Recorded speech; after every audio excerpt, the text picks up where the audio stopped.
அதிகாலை எழுந்து அருகிலுள்ள விநாயகருக்கு, அதுவும் அரச மரத்தடி பிள்ளையார் என்றால் சிறப்பு, அதிலும் வேம்பரசு என்றால் மிகவும் சிறப்பே.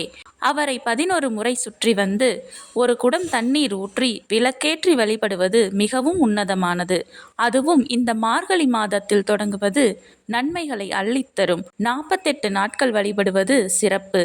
முடியாத பட்சத்தில் 24 நாட்கள் அல்லது குறைந்தது 12 நாட்களாவது வழிபடுங்கள்.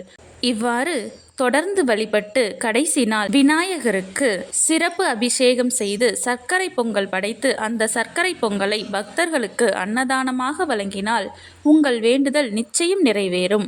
விரைவில் திருமணம் நடைபெற வேண்டும், நல்ல வேலை கிடைக்க வேண்டும் போன்ற எந்த வேண்டுதலாக வேண்டுமானாலும் இருக்கலாம், அனைத்தும் நிறைவேறும். அதிலும் நீண்ட நாள் குழந்தை வரத்திற்காக காத்து கொண்டிருக்கும் தம்பதியர் குழந்தை வரம் வேண்டினால் நிச்சயம் அருள் புரிவார். நன்றி.